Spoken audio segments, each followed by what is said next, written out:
Hello, BookTube, and welcome back to the library tour of Doom, an ongoing library tour of every book on my shelves, every book that's ever been on my shelves, and every book I've ever kind of thought of putting on my shelves. And today we're going to a book that I really liked when I read it the first time. It's historical fiction of a type that we are going to see often on the library tour of Doom. I have many examples. No, I don't think for anyone to have every example of this kind of historical fiction, but I have many examples of it, and I think they're fascinating. I think it's one of the few instances where the historical record actually invites fiction. This is the Marlowe Papers by Ros Barber, and I think it came to me under the auspices of the Historical Novel Review back when I was one of their editors.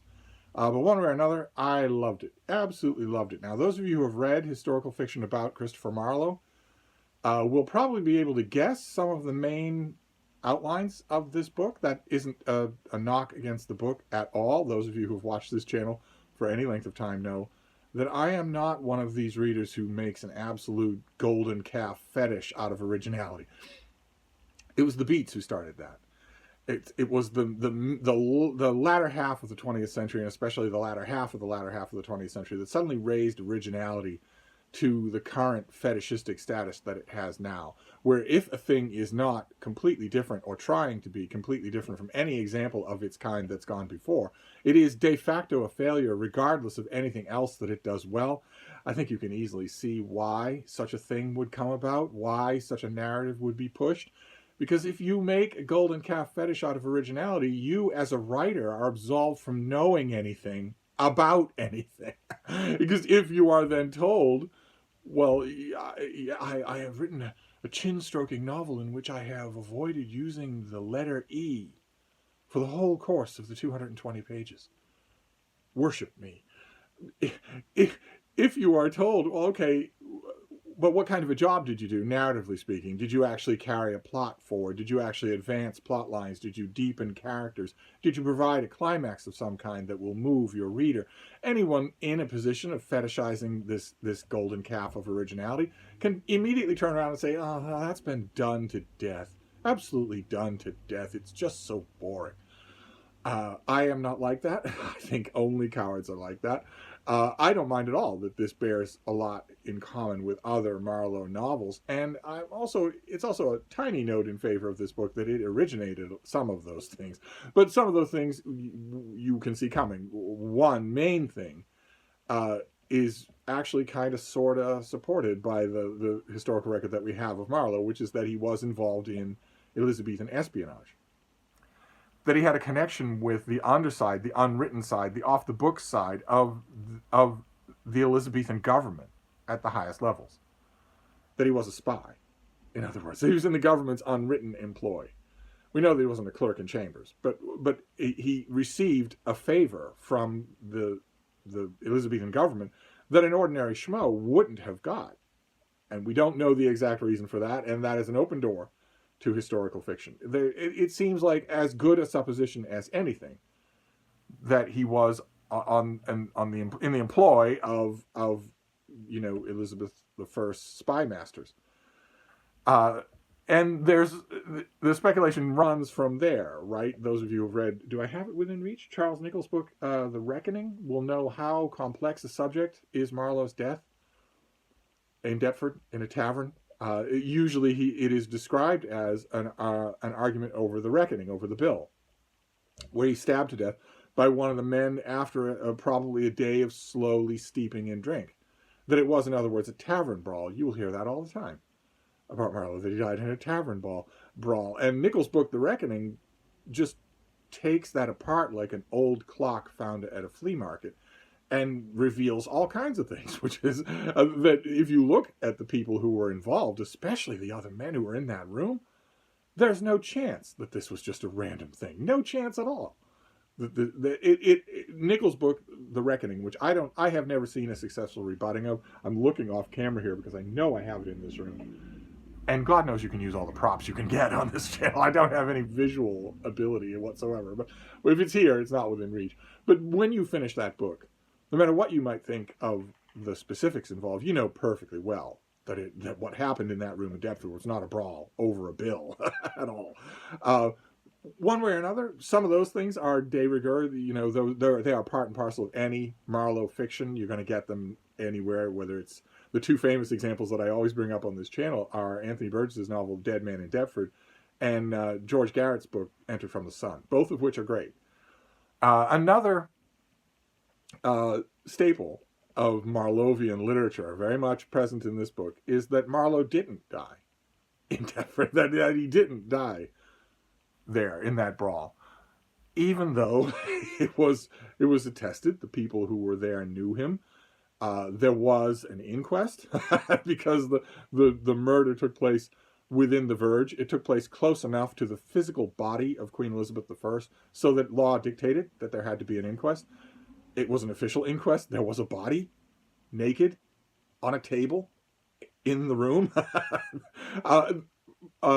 People who put forward this kind of Marlovian fiction always say that either everybody in the room was bought off, or the times being what they were, no TV, no social media, that how could anyone have really known if it was Marlowe? And that wasn't Marlowe, that a body was quickly substituted. There was one theorist actually said, I know whose body it was. It was a guy who was I think a petty thief who was hanged a couple of days before. It was his body. He was killed in the neighborhood.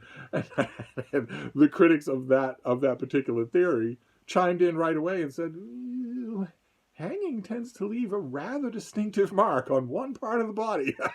No one in the room noticed. But one way or another, the idea is that, and this was quickly taken up by the Shakespeare authorship crowd, the authorship controversy crowd. Marlowe has always been a foremost contender for the role of who wrote the plays of Shakespeare. And the idea here is that he didn't die in Deptford, that he was in hot water with the ruling council of England, which he was. He was under basically watch, sort of one of the Elizabethan equivalences of house arrest. He had to report to them every day, and that's bad. It doesn't sound like much. It doesn't sound like a big deal. But when you think about how many different armed men with halberds you had to go past, how many locked doors you had to have unlocked in order to go into that chamber and report, then you realize that at a mere nod from any of the men at that table every day that you're reporting, at a mere nod, not even a word, just a nod at the armed men by the door, you'd never go back out again. It's more frightening than it sounds, in other words, and that did happen to Marlowe at the end of his life. That obtained, and Marlovians tend to say, well, that meant he had to be spirited out of the country to Italy, where he lived a long life and wrote the plays of Shakespeare, which have I think the coincidence they hang their hat on is that the very first thing we have published by Shakespeare, with William Shakespeare's name on it, was published, I don't know, the same day, the same week, the same fortnight as when Marlowe allegedly died. So the idea there would be that he immediately started publishing stuff under the name of this dim-witted factotum who worked in the theater, William Shakespeare. One way or another, this novel is wonderfully spiritedly told. It tells basically the story of Marlowe and then the story of that alternate Marlowe, the story of the Marlowe that we can't verify in the historical record. And I thought, when I read it, that it betokened the beginning of a long career as a really good historical novelist. And I was wrong. Instead, it began the long career of a really talented Shakespeare conspiracy theorist. Ros Barber, as far as I know, has never gone on to write another book. Instead, she's become one of the most articulate and informed voices in the whole Shakespearean authorship controversy, lecture circuit, dinner theater crowd.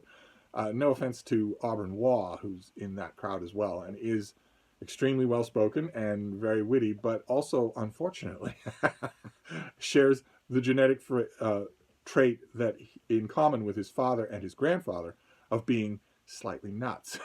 Whereas Ros Barber is as sane as a judge.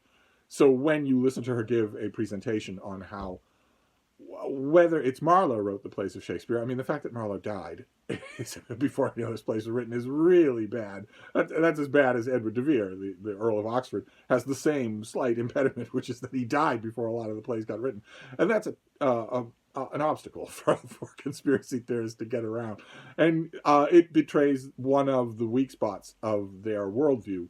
If you have to attack settled knowledge on a subject in order to get in your own theory, that proves a weakness. If you set about right away, if you put forward a theory and you set about right away trying to falsify the well-recorded pillars on which rest a theory that you're trying to demolish, instead of putting forward your own pillars, that's always dicey. And Marlovians and Stratfordians and every other candidate, they always have to go after the dating of Shakespeare's plays. They have to do that. Because if that dating is true, and there's a lot of topical reference in Shakespeare and a lot of other stuff too, a lot of epigraphical references. If that dating is true, then your candidate's out the window if they're dead. and also Marlovians also, as I mentioned, go after the death. They say, all right, well, just because this was an extremely well-attested public death inquiry doesn't mean it was real. One way or another, you'll never be more entertained on that subject than in this book. And I have read pretty much, I think, well, probably not everything, but I've read quite a bit of the other stuff that Ros Barber has written, especially pieces. I think it's a bit of a shame that someone like her can be written off by standard scholars so readily, so dumbly. There are questions about the Shakespearean authorship. There are legitimate questions, and she raises more of those legitimate questions in any one place than I think any other proponent does, just because she has a candidate in mind that I don't think really gets to the finish line. I think it's beside the point. She may have only UK publishing deals. She might have a whole raft of books that I know nothing about, including other novels. But in the American press, I don't think I've read anything major from her, and I would love to. I have a thing that I do where I imagine the book or books that I would like to see from a particular author.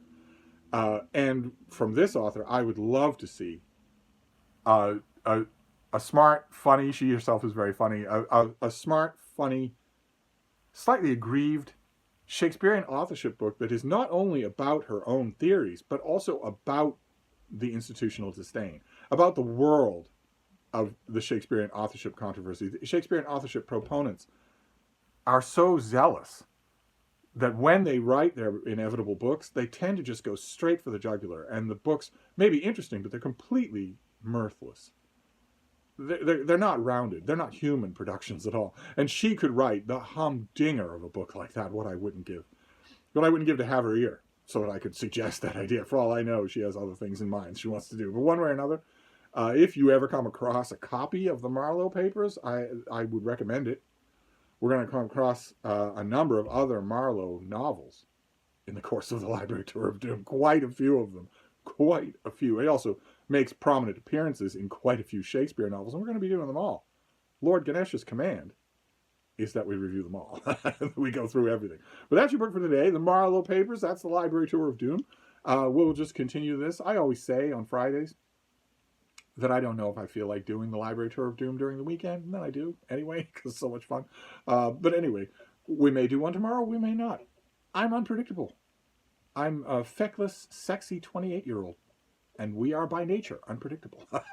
Anyway, I'll see you soon. Thank you, BookTube.